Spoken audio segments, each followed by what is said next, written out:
Like, is Drake hip hop?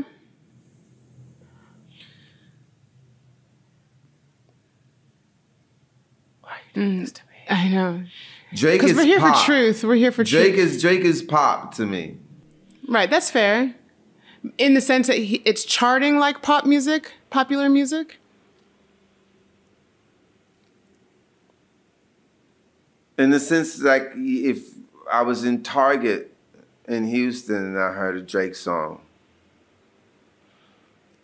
So it feels like a lot of his music is compatible with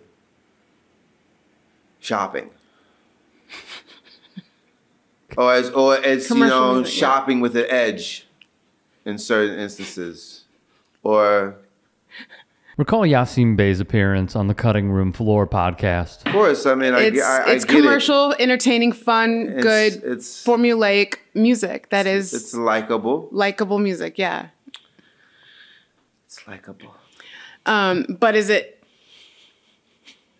You know, I'm gonna leave you alone. We're gonna move on. Woo! So many products. So many SKUs. So many SKUs. Look at all these SKUs. Oh, so many products. So much merchandising. So many barcodes. I love this mall. Look at this place. I mean, look at this place. They have everything. Everything's here. They have everything here. Ah, this is great. This is a new Drake. You hear it? It's great. And the response from the mainstream. Well, Bey is now clarified. First of all, I don't hate anyone.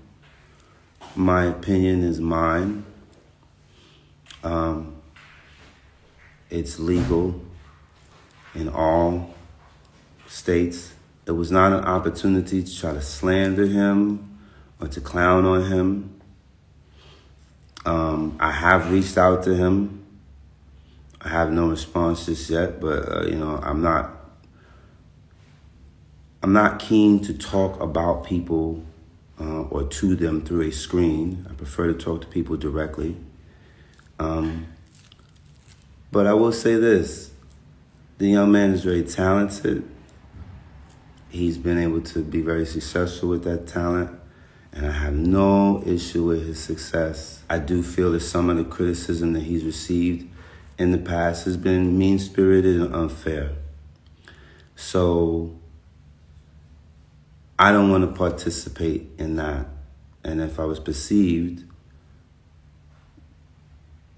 to be harsh or mocking or taunting, that is not my intention. Some internet sleuths are calling it a hostage-style video. Others appreciate the clarity. Nonetheless, it's not sacrilegious to have a critique or an opinion of a public figure, particularly one of that magnitude in current modern culture. It was a question that I was asked, and I answered it as earnestly and as diplomatically as I possibly could. Forgive my Brooklyn. This is where the message gets real. I wish that there was this much energy about human rights and real justice and resolving real life or death conflicts where blood is happening. And some of that blood is the blood of innocents and children. So we can notice things, right, that are happening in global culture, but where we put our focus matters. Free everything that needs to be free. Drake, if you would like to speak to me directly, you can at any point. I reached out to Chappelle, asked him to reach out to you. I DM'd you. You are a very talented MC. But for me, I require more of myself and others than just talent or charm or charisma, particularly in times of urgent crisis. And what I would like to see in terms of creators or creative people in the world as it relates to our culture is for people to connect with us beyond the jukebox or the dance floor. You know, a fair weather friend can hardly be called a friend at all. I know, look, this is all stuff that we talked about.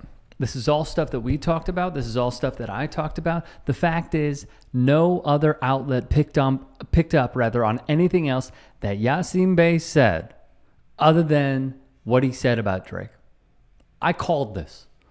When this came out, I called this. Because the only videos that we saw circulating on Twitter, Snapchat, Instagram, TikTok, Facebook, whatever your thing is, okay? All we heard was, oh, Yasiin Bey fires at Drake. He takes shots at Drake. He didn't take a shot at Drake.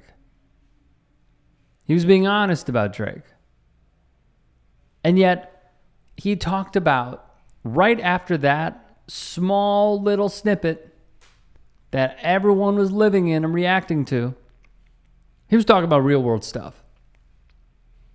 He was talking about the Middle East. He was talking about capitalism. He was talking about the music industry.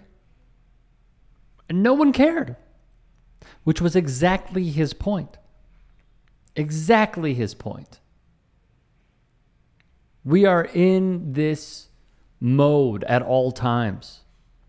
And maybe it is because our attention spans last maybe 2 seconds. Think about when you log on. YouTube is a little different.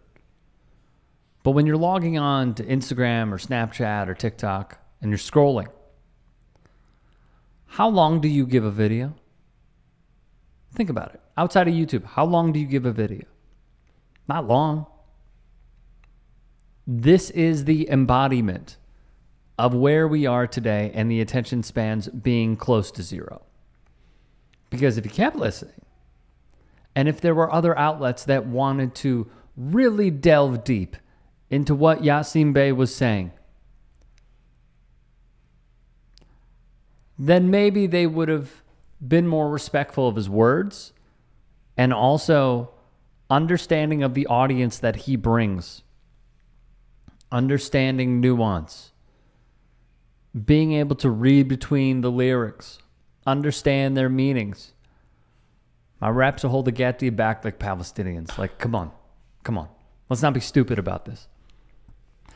And so what I see in these videos is he did not backtrack.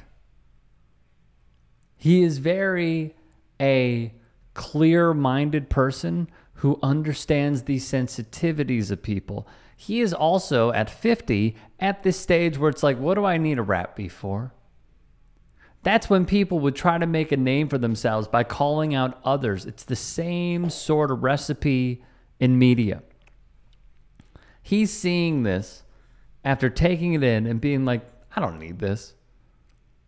I don't need this. Drake doesn't need this. I don't need the anti-Drake conglomerate that will now cling to my stuff.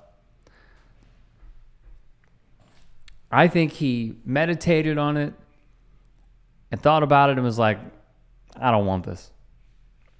So if everybody that's like, oh, Jay Prince got to him, oh, label got to him, oh, his friends got to him, never been about that. Never been someone to be controlled by a person above him, per se. I want to get back to one other thing. If we were talking about the best MCs, and I've done this before, you need to do tiers. My top tier, which I think a lot of people were surprisingly for, are Yasiin Bey and Black Thought. And then I mentioned a few others who could be in the top tier. But if we have learned anything about Yasiin Bey over the years, as I covered in that initial video, it is this. His lyrics are microcosmic of his activism and his views on the modern political climate. So what do I mean by that? He will rap about conflicts. He will rap about trials and tribulations. He will rap about American politics. He will rap about South American politics. He will rap about dictators to activists. And he will also show you what it's about.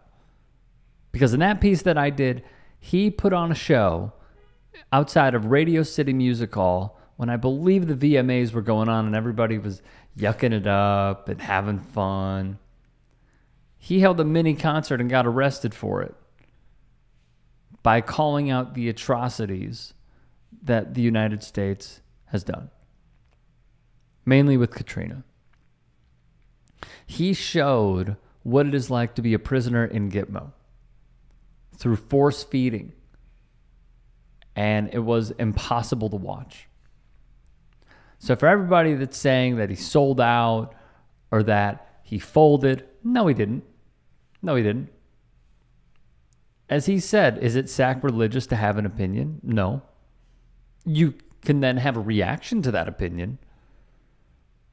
But to cling to these fallacies, you clearly haven't followed this man's work at all, and you just discovered him via the Cutting Room Floor podcast.